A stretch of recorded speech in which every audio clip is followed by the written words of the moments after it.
Welcome back to another episode of Relationship Deep Dive. Today, I bring a special guest, my girlfriend Ellie. Join us as we explore the many influences on our relationship and emerging adulthood development in this episode of Relationship Deep Dive.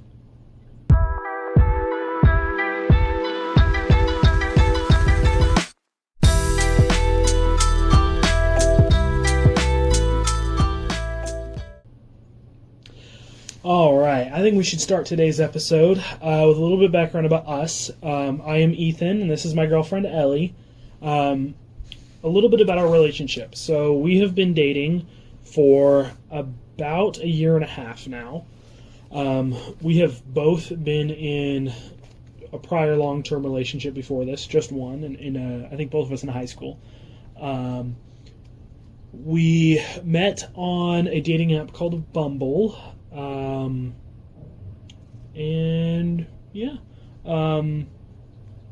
family, my parents were married when my mom was 19, so they got married very young. They were high school sweethearts. Ellie's parents got divorced when she was in 6th grade, correct? And they were also high school sweethearts. So we have a somewhat similar background in that our families are fairly young. But it'll be interesting to talk a little bit about the difference between my family, who's kind of stayed together, and a family who's been through a divorce as we go through this. Anything else you feel like we need to add about our relationship, Ellie? You were in a relationship that was 2 years long, and I was in one that was 3, and they were both like our first real relationship. Yes, so that was kind of our first experience in relationships through high school. We met when we were about halfway through college, both of us, up until now. So what do we feel like was the biggest influence of kind of our concept of what an adult relationship should look like?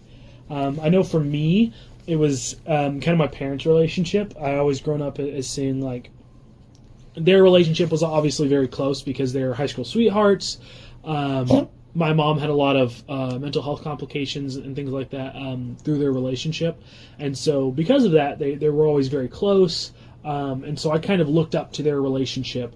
They were very much that when people see kind of like best friends who happen to be married kind of thing. That's kind of how my parents were. And so I've always kind of looked up to that and wanted that in a relationship. What about you? My parents never really had a good relationship, and so I kind of based mine off of my siblings, who are like 8 years older than me.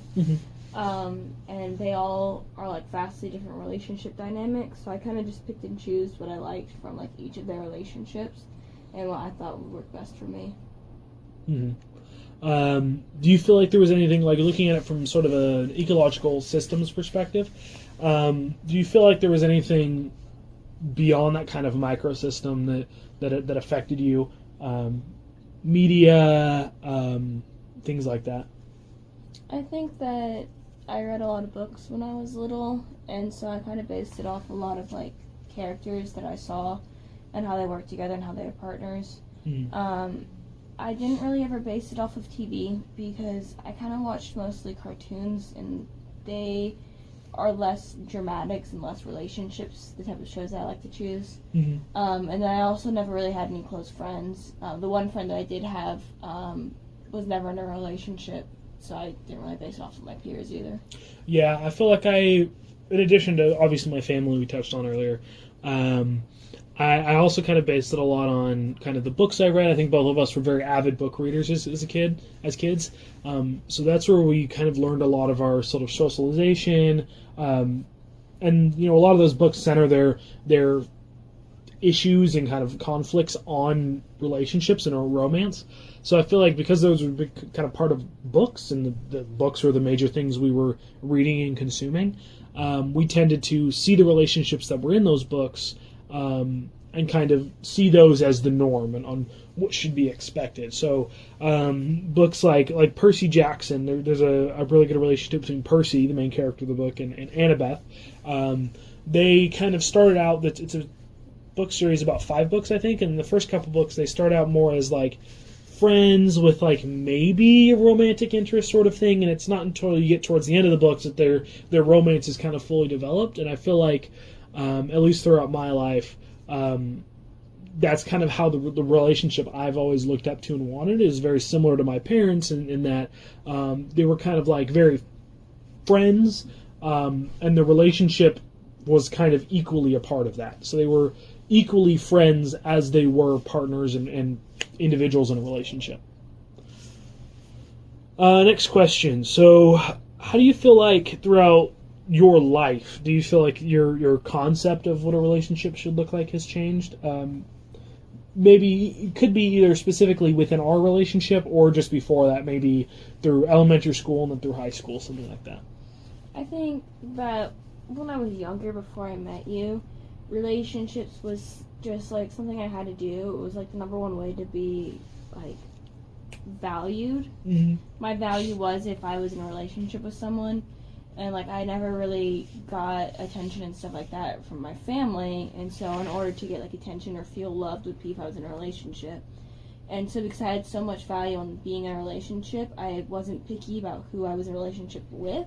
Mm-hmm. And I felt like an outcast in school, so I didn't feel like I was able to be picky on who was my partner. And so I was in a relationship for 3 years with someone that I broke up with 6 months into and got back together with, but I probably should not have gotten back together. Mm-hmm.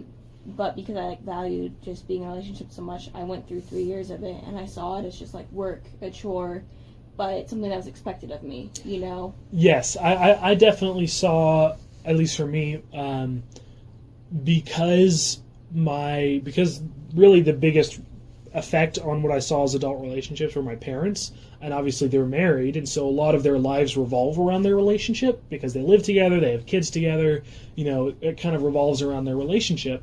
I saw that and kind of assumed mine should also revolve around my relationship. So I remember in high school, as I started getting, I didn't have that long-term relationship for about 2 years until I was in my senior year. And I remember in my senior year, it was a lot, I felt a lot of like, okay, I don't have this relationship yet. My parents were high school sweethearts. You know, why don't I have this relationship that like they had yet? And so I definitely put a lot of pressure on myself on like the relationship almost was my life. You know what I mean? Like I am only as good as my relationship is. So when I was in that relationship, I definitely reached a point where about a year and a half in,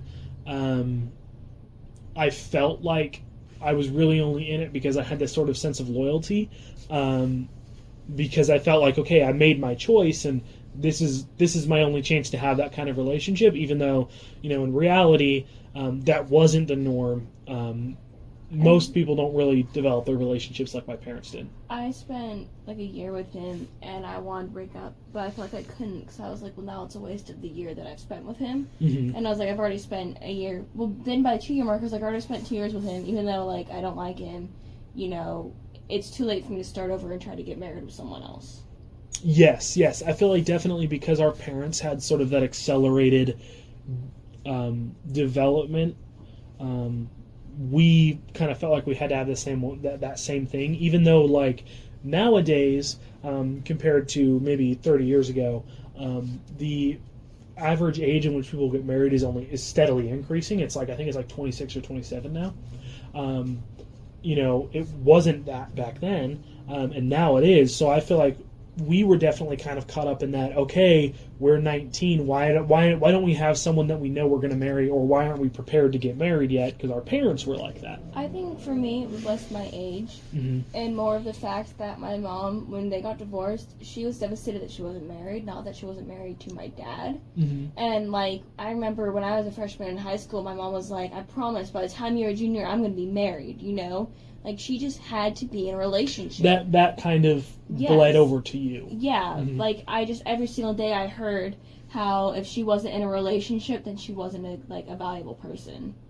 Yeah.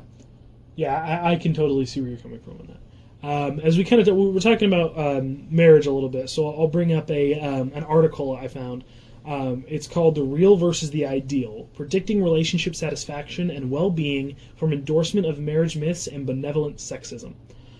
This is, I got a quote here, called that says, our study tests an endorsement of marriage myths and benevolent sexism as predictors of engaged heterosexual college women's premarital relationship outcomes and psychological well-being.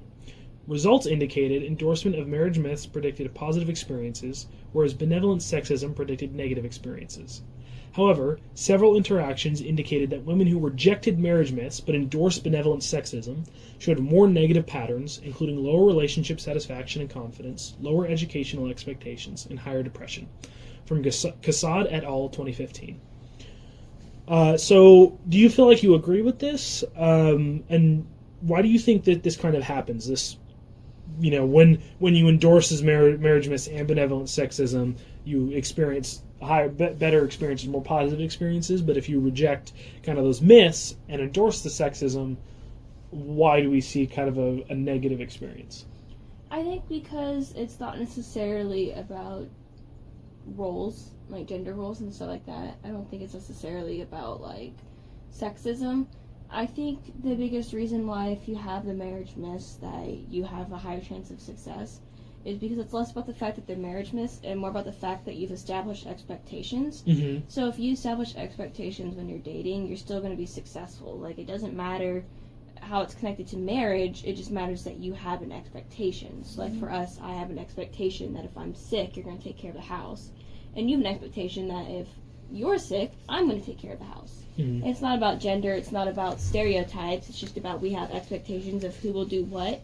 And we've based them off of strengths, not based off of societal expectations. Yes, it's more of a correlation, not a causation kind of thing, where because they had these myths present, when they went into relationships that were, very benevolently sexist, they were prepared for them. They had expectations that were already preset and kind of roles that were already ready for them, whether or not they were traditional gender roles. They were roles that were already set up for them.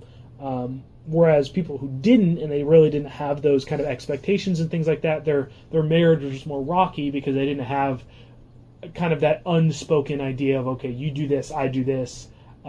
This is kind of what we're expecting out of this. Speaking of marriage myths, what kind of marriage myths do you think exist? What do you think they're talking about when they say marriage myths? I mean, there's a lot. Like, it's just things that you hear when you're talking about being married. It's like you're talking about, like, oh, like you're taking an arrow to the knee, or it's like, oh, like there goes your freedom, or it's, oh, I hope you're prepared to be a housewife. Like there's a whole bunch of different things where it's kind just of those preset expectations of like the women stay home, men go out and do this. This is what you do when you're married, kind of thing. Yeah, like the men make the money and the women take care of the family. Mm-hmm. So I can totally see that. Where because those myths kind of follow along with and endorse that kind of benevolent sexism, you're setting expectations for that sexism, which is why you have positive experiences. Whereas when you don't endorse those myths and don't partake in those myths, and you still are in that kind of benevolent sexist relationship,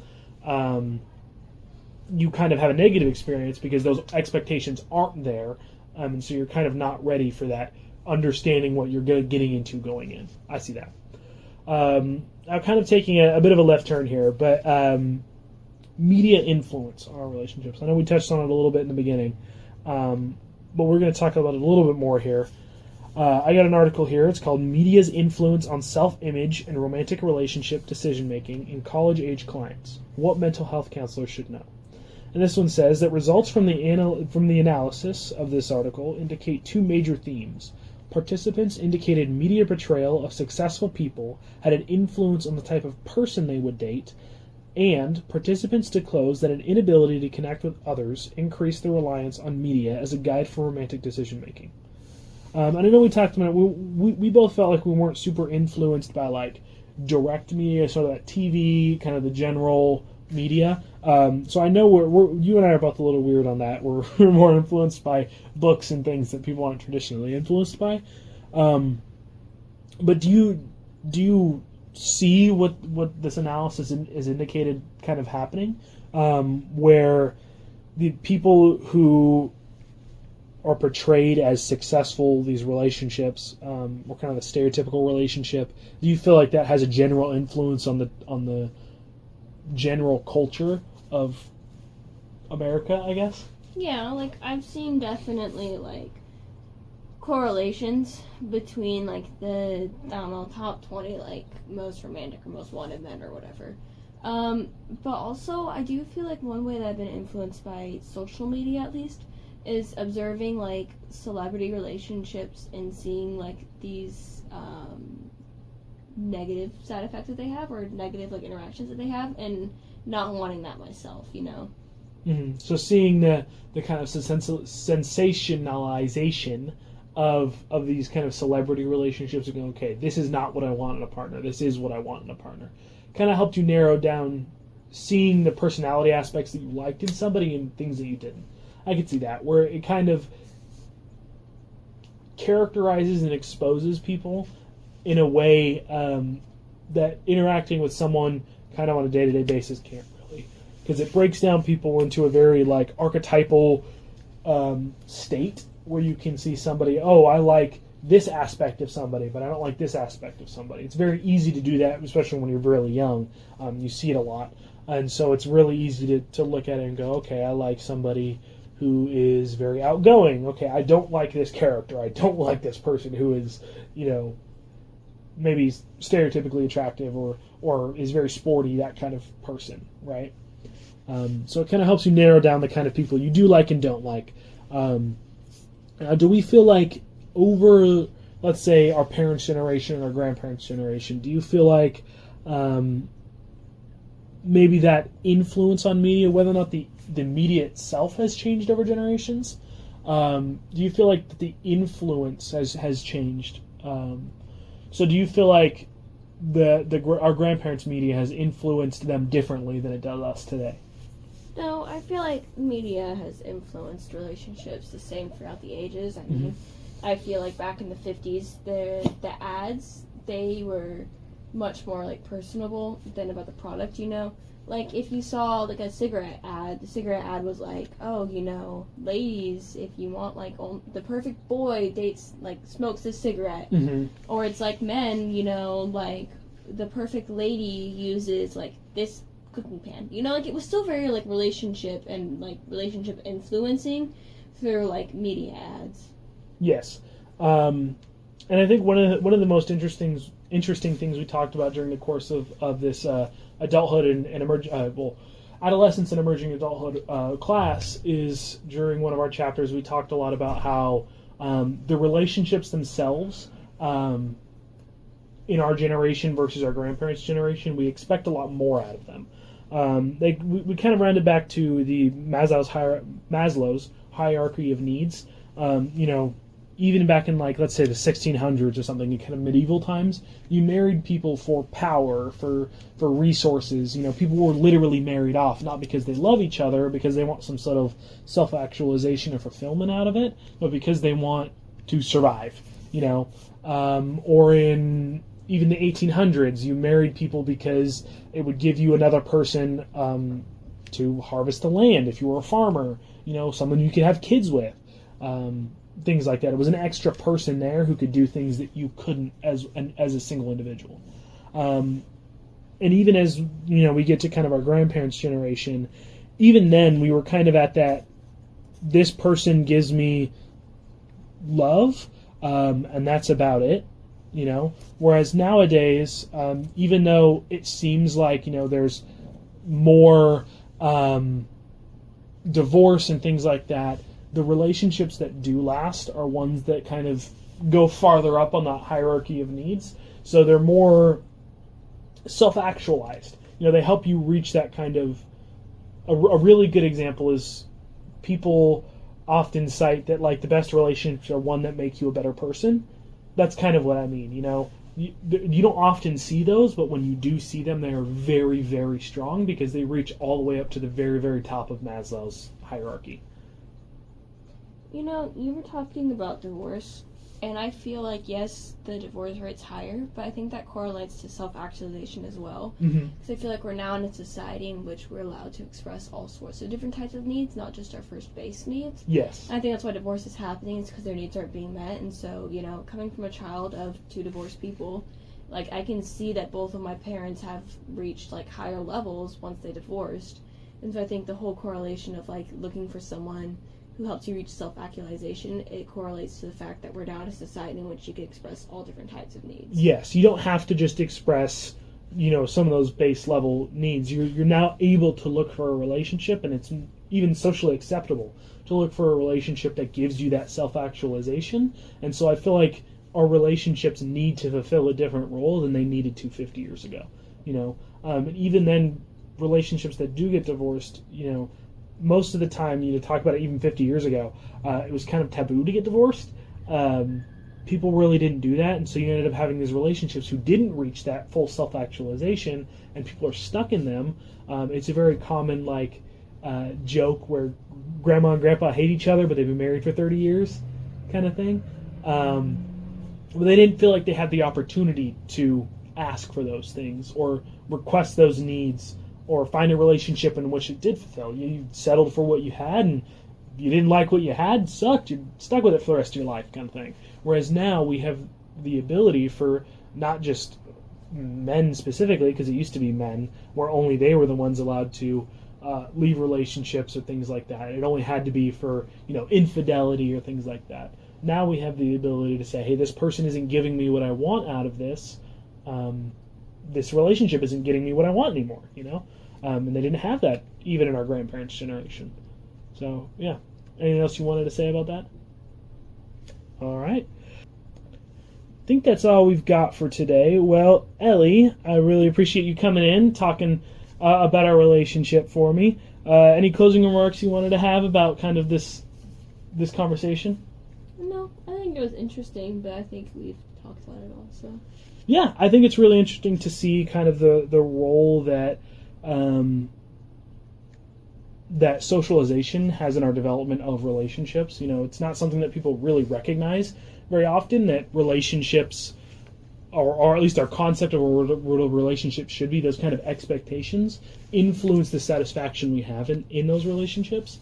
So the relationships we see are the ones we tend to seek out, So... Well, I appreciate you coming in today. Thank you for watching today's episode of Relationship Deep Dive.